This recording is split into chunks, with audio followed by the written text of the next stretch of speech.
We're in a series that we've been calling, if you're visiting for the first time, Oh Come Let Us Adore Him.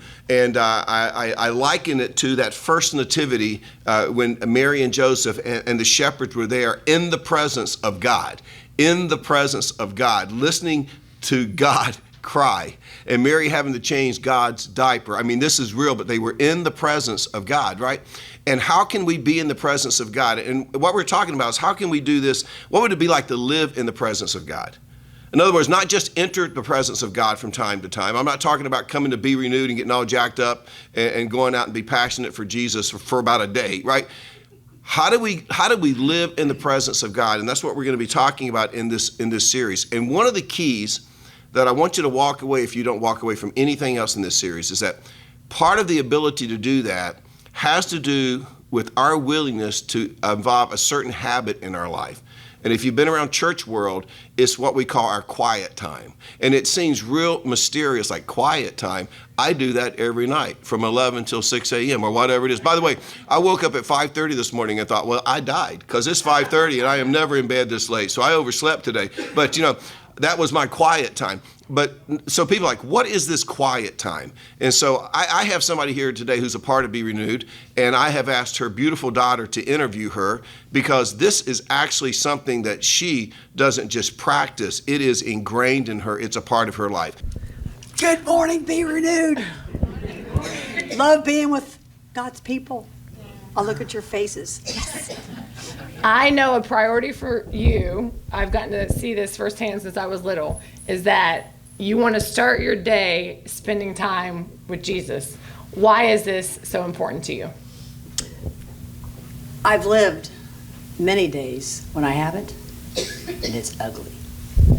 Being with the Lord sets the tone for me personally for the day. Now, from my background, I was trained that there were people that had certain, quote, upper echelon power to get into the Lord's presence.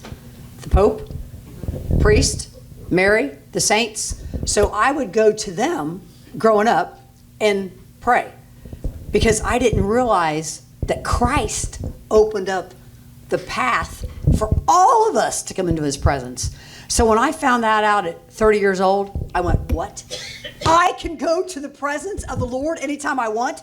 Me, a common folk? It just revolutionized my mind. So it filled me with an excitement to be able to go into the Lord's presence and to thank him and to praise him. Because I remember one big thing that I didn't realize until I was 30, until I got saved, is that Christ paid a price for me to go into his presence. And that price makes going into his presence priceless, because you can't buy it. He bought it with his blood, his suffering, his humiliation, his agonizing, and then his totality of having the sins of the world on him on the cross. And the Father even turned away during that time. So when I realized what Christ paid for my entrance that wasn't available in the Old Testament, in the New Testament, I'm like, wow, this is priceless. I mean, do I have to get a ticket? Do I have to pay a price? Do I have to have the right, quote, name? No. But if I want to see Princess whoever, I got to get a ticket. Or the president, maybe. So just realizing the magnitude of the gift that all of us have in coming into the King of Glory and spending time with him. Is there anything better than that? Number two, why it's precious. It's a privilege. You and I, and all of us here that are believers in the Lord and have repented of our sins and been filled with the Spirit, we have the privilege to be able to come to him. The privilege. And it is a privilege, because when, I don't know about you, but I've got people I know that don't have that relationship with Jesus. And they don't have anybody to go to bring their burdens. And so they're weighted down with oppression and discouragement, and they have nowhere to go. So it's a privilege. And then the third comment of why it's so important is that being in his presence allows us to experience his promises. What are you talking about? He says, draw near to me, and I'll draw near to you. So when you're in his presence, it's like getting a spiritual bath. He'll renew us. He'll revive us. He'll restore us. It is. I've had many of them. And then another one is that he tells us to come to him. If you find life wearisome and burdensome, I don't know about you, but I find life wearisome and burdensome every day. And he says he will refresh us. His very presence will refresh us and give us a peace. And he also says to pour out your hearts to him. I don't know about you, but there's some things that my soul agonizes over that I can't share with anybody but him.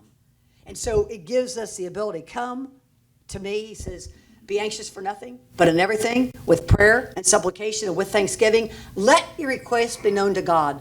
And the peace of God, which surpasses all understanding, will guard your heart and your mind through Jesus. So I found a place where I can let it all out. The deep sorrows, the deep worries, the deep anxieties, the deep hurts, I can pour it all up to the Lord. And he gives me back peace.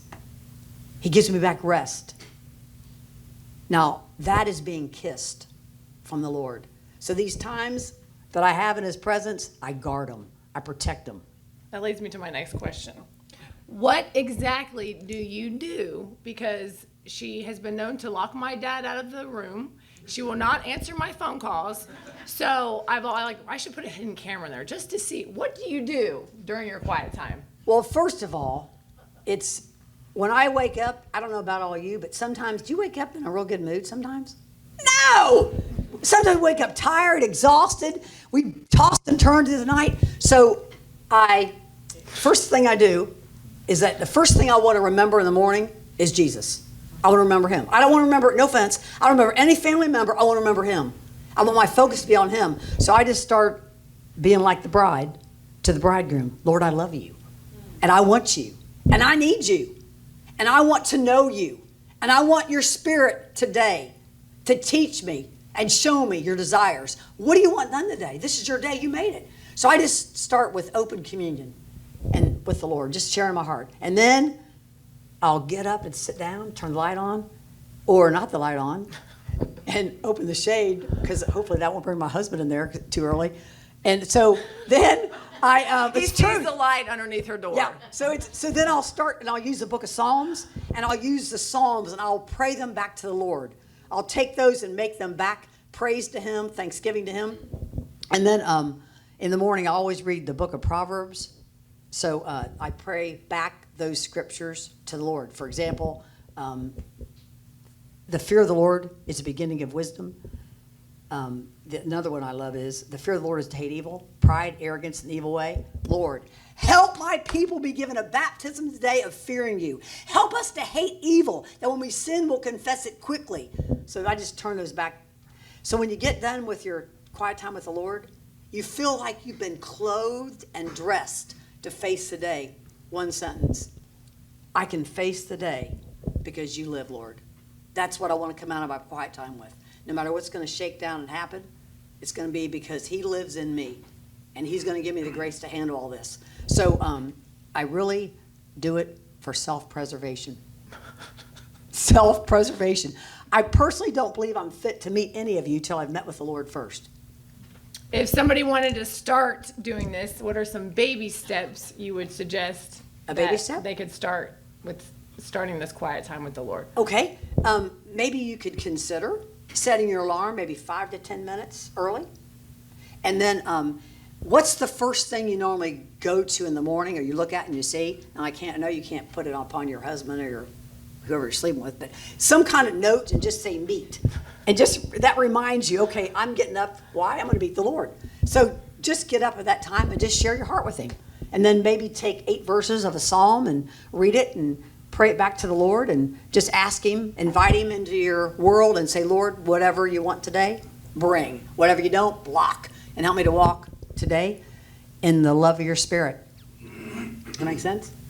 That's awesome. Thank you so Okay. much for sharing. We appreciate it. Every day we got up and on the vacation she took us on, it was, woohoo, let's give Jesus a shout out. And I'm like, she's a Jesus cheerleader. I never experienced. And I tell you what, she can find somebody in a heartbeat to pray with. I don't care. I mean, we were in a karaoke lounge listening to horrible people sing, and she's over praying with a couple in the karaoke. She goes, he's in the military, and I was praying over them. They're trying to have a baby, and da da da. And I'm like, I think she was the ship chaplain by day 4, and.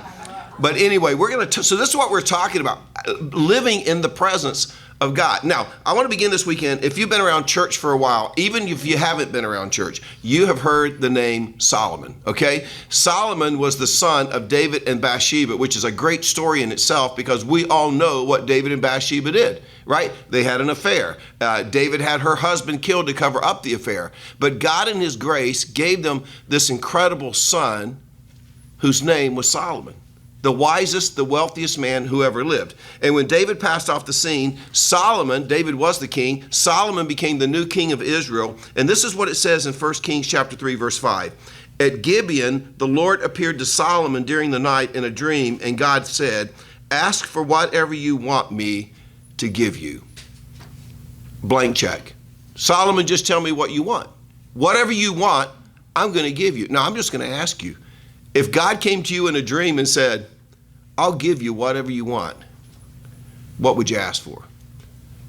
Would you say, I need a better career? I want wealth, financial security. I want to get my education I've finally done, health, spouse, children, whatever it is. I tell you, whatever you ask for says a lot about you. But God came to Solomon and says, what is it you want? And what does Solomon ask for? What did he ask for? He asked for wisdom. Now, whether you grew up in church or not, you probably already knew that. But here's the bigger question. Why? Why did he ask for wisdom? Well, let me show you something interesting. 1 Kings chapter 3, verse 5. At Gibeon, the Lord appeared to Solomon during the night in a dream, and God said, ask for whatever you want me to give you. Solomon answered, you have shown great kindness to your servant, my father David, because he was faithful to you and righteous and upright in heart. You have continued this great kindness to him and have given him a son to sit on his throne this very day. Now, Lord my God, you have made your servant king in the place of my father, David.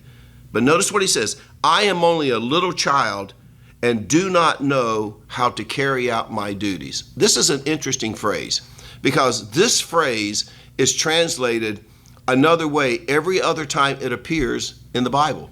It's not translated, I do not know how to carry out my duties. Let me show you what it's translated. 1 Kings chapter 3, verse 7. This is the same verse, but it's in the New King James Version. It says, now, O Lord my God, you have made your servant king instead of my father David, but I am a little child. But notice the difference in this statement. And I do not know how to go in or come out. Solomon says, I don't know how to come in. I don't know how to go out. That was the reason that Solomon asked for wisdom. He didn't know how to go out and he didn't know how to come in. Now, I'm going to be honest with you. The first time I saw this phrase, have you ever just read the Bible like, I have no idea what that means, so I'll just move on to something else, right? The first time I saw this, I had no idea what it meant. I just assumed that Solomon had a problem with doorknobs. He had grown up watching his dad zip around the palace, just getting through any door he needed with ease. But Solomon, he could not figure out a doorknob to save his life. That's obvious that's not what it's talking about. By the way, let me just give you, and I mentioned this last week, let me give you a rock solid Bible study tip that you can count on. When you come across something in the Bible and you don't know what it means, the Bible always explains itself. You don't have to go to Google. You don't have to get a concordance. If it's in the Bible, if you will do the research, it will explain itself. For example, there's a story where Moses is talking to God about his successor. Moses says to God in Numbers chapter 25, he says, there's one thing I want to make sure of when it comes to the leader that's going to follow me. Look what it says in Numbers chapter 27, verse 15. Moses said to the Lord, may the Lord, the God who gives breath to all living things, appoint someone over this community to go out and come in before them. One who will lead them out and bring them in so the Lord's people will not be like sheep without a shepherd. So now we've seen this phrase twice. And both times we can see it's talking about leadership. Solomon says, my father David, he knew how to come in and he knew how to go out. But I don't know how to do that. Then Moses says, make sure my successor can lead the people in and lead the people out. So we see it again. Then Moses, he makes his retirement speech to the people of Israel. And this is what he says in Deuteronomy chapter 31, verse 1. So Moses went and spoke these words to all Israel, and he said to them, I am 120 years old today. So Moses and I are going to retire at about the same time, okay? I am 120 years old today. I can no longer go out and come in. There it is again. It appears again in Deuteronomy chapter 28, which is a very, very familiar passage, but it says in chapter 28, verse 6, blessed shall you be when you come in, and blessed shall you be when you go out. Now, is that referring to leaving your house and then returning back to your house? No, it's not referring to that at all. Even Jesus used this same phrase, John chapter 10, verse 9. I am the door. If anyone enters by me, he will be saved and will go in and out and find pasture. So we've seen this phrase over and over again. What does it mean? Well, I told you the Bible will always explain itself. So I took the phrase and I just started going through the Bible. I thought somewhere it's going to tell me what this phrase means. And I found the answer. It's in Joshua chapter 14. And then I'll show it to you again in Joshua chapter 18. But look what it says. Joshua chapter 14, Caleb and Joshua are having a conversation. Joshua is now the leader of Israel. Remember, he was the successor to Moses. He was the one that knew how to go in and come out. He's talking to Caleb. By the way, they were the two spies that initially went into the promised land. Remember when the 12 went in? These were the two who came back and said, we can do this, right? The other 10 said, we can't do it. So Caleb and Joshua are having a conversation. And this is what Joshua says to Caleb in Joshua 14, verse 11. As yet, I am as strong this day as on the day that Moses sent me. Just as my strength was then, now here it is, so now is my strength for war, both going out and for coming in. So that tells us right there that this phrase, going out and coming in, it's a military term. So this is what Solomon was saying. Solomon was saying, my dad was a warrior. He knew how to lead the people out to war, and he knew how to bring them back from war. But I don't do that. I don't know how to go out to war, and I don't know how to come back from war. So I need wisdom. Moses said this, I'm 120 years old. I can't lead people out to war anymore. I can't bring them back from war anymore. And so he says, God, please make sure that the next leader, the person that follows me, knows how to do that. They know how to lead the people out, bring them back in from the war. Now, as I said before, everything in the Old Testament, and think about this when you read the Old Testament, everything in the Old Testament represents something spiritual today. For example, the children of Israel taking the promised land. That is a representation of the spiritual journey that we're on today. That every day we're going to have battles. Every day we're going to fight the enemies in our life. That's just an example. But everything that you read in the Old Testament, it is a spiritual example to us today. In fact, Paul said this in Romans chapter 15, verse 4. Whatever things were written before, that's the Old Testament, were written for our learning, that we, through the patience and comfort of the Scriptures, might have hope. And so everything in the Old Testament was given to us so that we might find hope today on our journey. So let me ask you a simple question. As we sit here today, are we still in a war? Yes or no? Yeah. Marianne talked about this. We're in a war every day. Do we still have an enemy? Yes. Yeah. Do you know what that means? That means we need to know how to go out to war against the enemy, and we need to know how to come in for more. Now, I told you I was going to look at Joshua 14. The other passage is 1 Samuel 18. And if you have your Bible, you want to turn there. We're actually going to spend pretty much the rest of the time there this morning. 1 Samuel 18, this is a passage that talks about David. And remember, Solomon said that his father David knew how to do this. He knew how to go out, and he knew how to come in. So let me show you something interesting. 1 Samuel chapter 18, verse 12 says this. Now Saul was afraid of David because the Lord was with him, but had departed from Saul. But not only had the Lord departed from Saul, if you remember our series on spiritual warfare, we talked about an evil spirit had come on Saul. In fact, it says in 1 Samuel 16, verse 14, the Spirit of the Lord had departed from Saul, and an evil spirit from the Lord tormented him. So keep that in mind.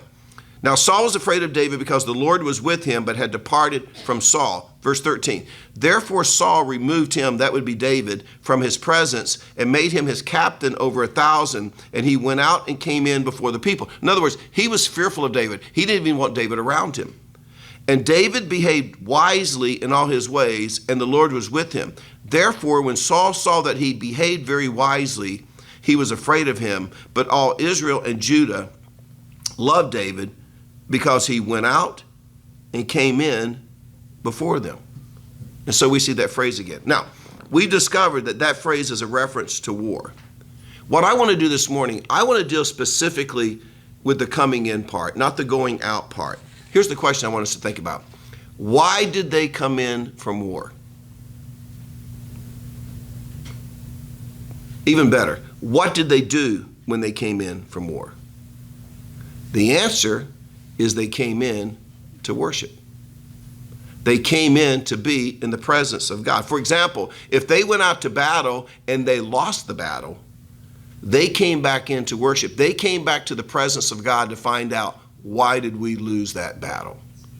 If they came in and they won the battle, they went into worship. They wanted to be in the presence of God and said, thank you for the victory in the battle. If they were in the middle of the battle, they would come in and worship, that God would restore them and replenish them and refresh them so they could get back into the battle and win the battle. Now let's just think about the context of Be Renewed. Just use it as an example. When we show up here on a Sunday morning, if we've just lost a battle in an area of our life, maybe we just had a terrible loss during the week. I want to ask for a show of hands, but anybody have a terrible loss? Just don't raise your hand, okay? I see Rich Pepe, I knew would raise his hand because it's a given. But anyway, Rich responds to every question with his hands goes up. It doesn't really matter. But see, if you've come in like today, you come in today and you reflect and you think, God, why did I lose that battle? And we repent. Because we don't want to make that mistake again. If you came in this week and you won a battle, you want to come into the presence of God and say, God, thank you so much. Sometimes I've walked out of that battle defeated, but you helped me win that battle this week. If you're in the middle of the battle, and isn't that how most of us come in every week? You want to get replenished, restored, refreshed, so you can go back out and you can face the battle. See, that's what we're talking about, even when we're talking about our quiet time. And so in this series, we're talking about living in God's presence. We're talking about worship. So I want to show you 3 principles about coming into God's presence. And all 3 of these principles come right out of 1 Samuel chapter 18. By the way, let's look at the verse first. Here's the first principle. Worship brings God's presence in our life. Whether it's corporately, like on a Sunday morning at Be Renewed, whether it's in our quiet time, worship brings God's presence in our life. Look what it says in 1 Samuel 18, verse 12. Now Saul was afraid of David because the Lord was with him, but had departed Saul. Now look at verse 14. And David behaved wisely in all his ways, and the Lord was with him. By the way, just so you know, this is what made David such a great king. It's because God was with him. In other words, he had figured out this secret of living in the presence of God. By the way, David knew about this long before he became a king. David was doing this when he was a shepherd. I mean, you can see this all the way through the book of Psalms. By the way, the word Psalms means songs. It means hymns. So when you think of the book of Psalms, think of an ancient hymnal. And David, he would write these hymns, he would write these songs, and he would sing them back to God. In other words, he was a worshiper. And that's what made David such a great king. Not that he was a great warrior, but that he was a great worshiper. In other words, when he went out, he knew how to come back in. Here's the second principle. Worship brings God's fear in our lives. Now we know it, and Marianne just quoted it, we know that the fear of the Lord is the beginning of wisdom. But I want to address this topic from a direction that maybe you've never thought about before when it comes to the fear of the Lord. Look what it says again in 1 Samuel 18, verse 12. Now Saul was afraid of David because the Lord was with him, but had departed from Saul.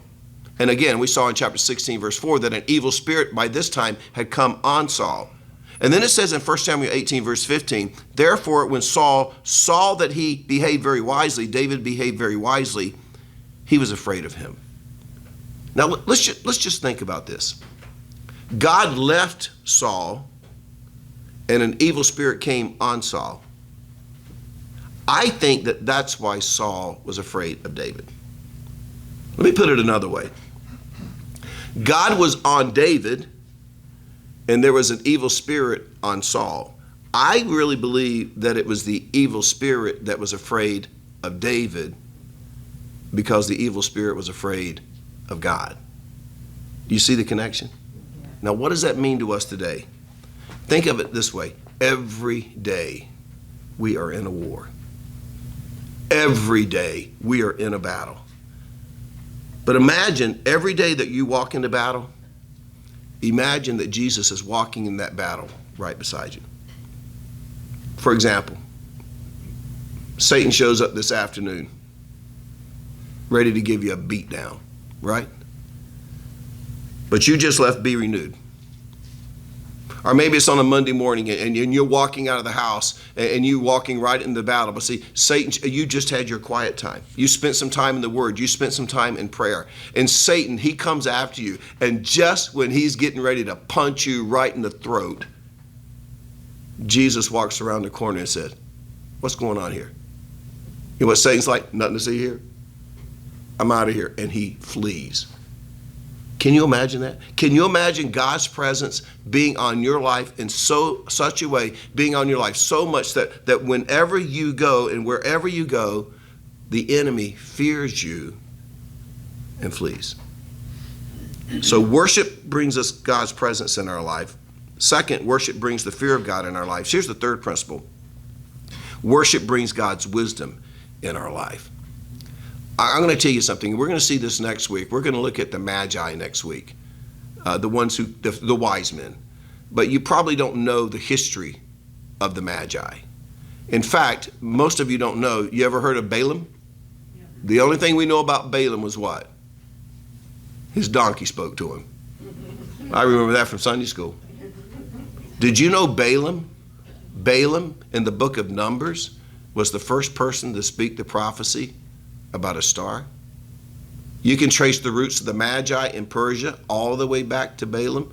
It's some amazing things we're going to learn about the wise men next week. One thing we're going to learn, they're not supposed to be in your nativity scene, but we'll talk about that next week, right? But here's the thing. This is what I want you to understand. This is a principle you're going to see with the wise men. You will never understand the Bible until you spend time in the presence of God. People have asked me, how do you get this stuff out of the Bible? I want to tell you, this is not supernatural. It's not even seminary. It's not your library. If you read the Bible, and to this day, if you read the Bible enough, all of a sudden, the Spirit of God will come on, and something will connect that you have read that maybe you've read 50 times. And it'll connect back to this scripture.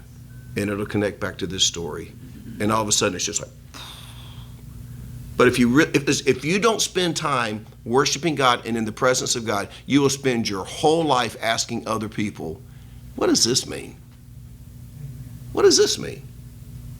If you listen, you have the same access to God and the same access to wisdom that anybody does, but just got to spend time in His presence. Look what it said. Remember what it said in 1 Samuel 18, verse 14?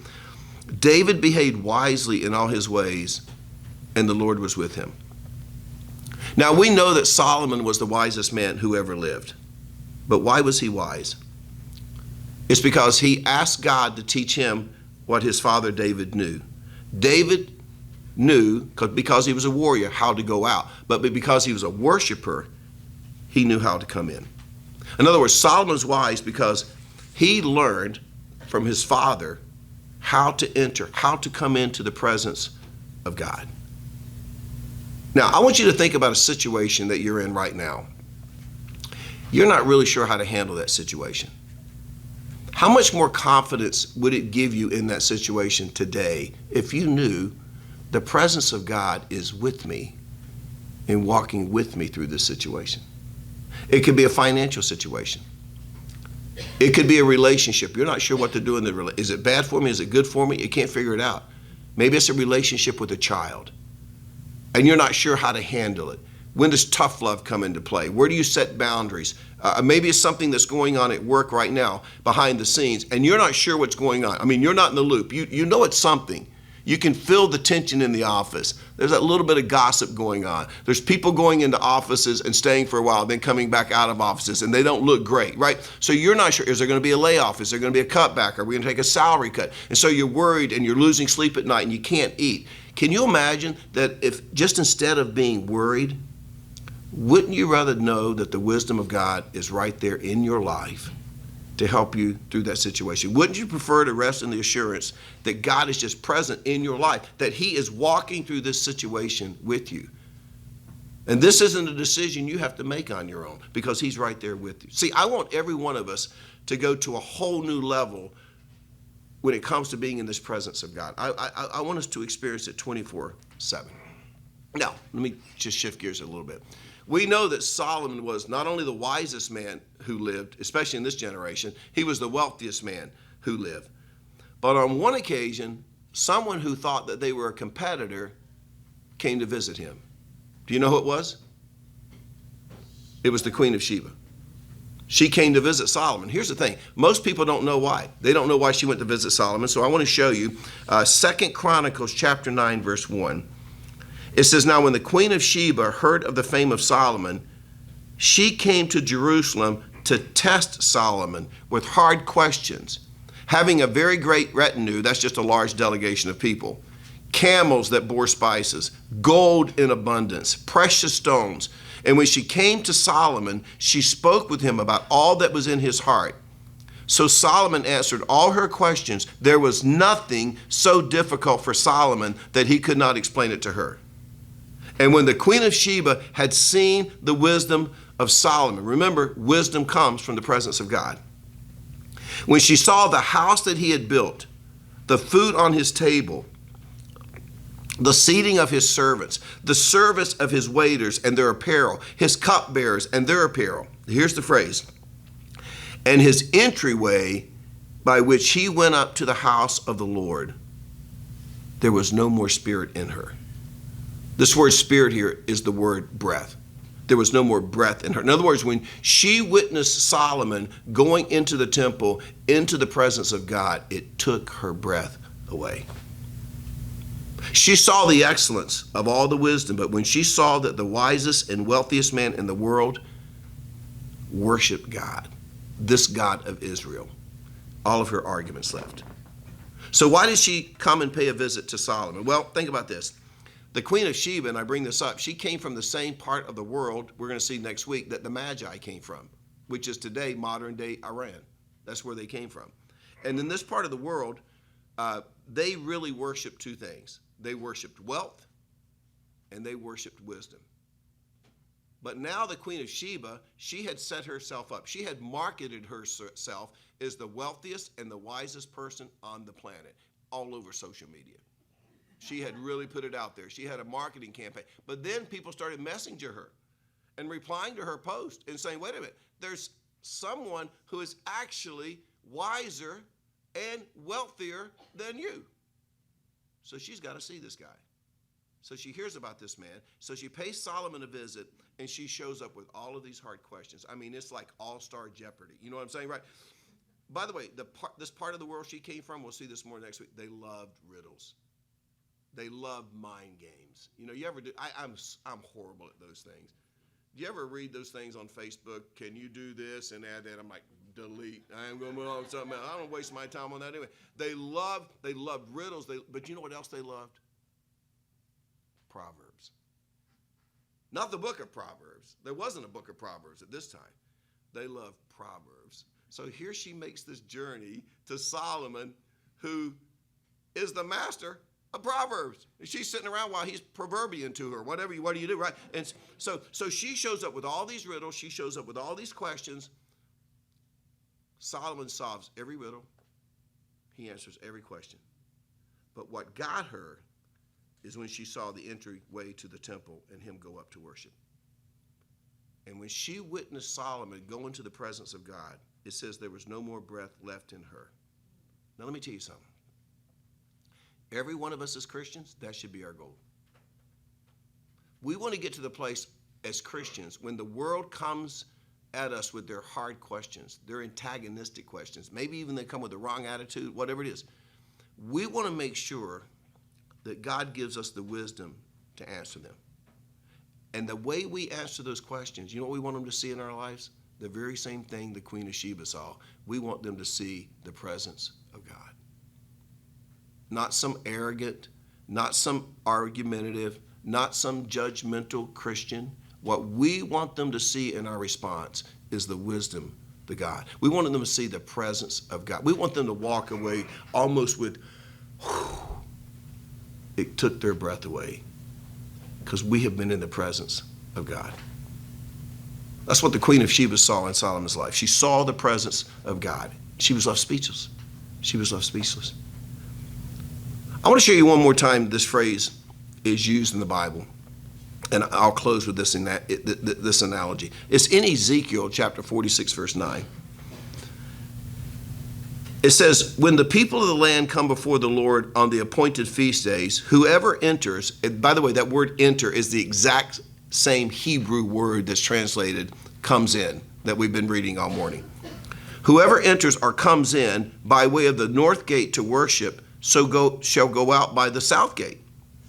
And whoever enters by the way of the south gate shall go out by the way of the north gate. He shall not return by way of the gate through which he came, but shall go out through the opposite gate.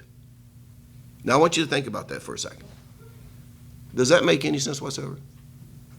God says when you come, see, that's another one of those things like we'll just read and say, well, that just was a weird thing they did back then. But God says if you come in the south gate, don't go back out the south gate, go out the north gate. And if you came in the north gate, don't come back in the north, don't leave that way, you got to go out the south gate. That would be like me getting up here and saying, Be Renewed's got to the place where we're running out of parking lot in front. We're just running out of parking. So what we're going to do is we're going to open the back lot out here, and we're going to open the back door.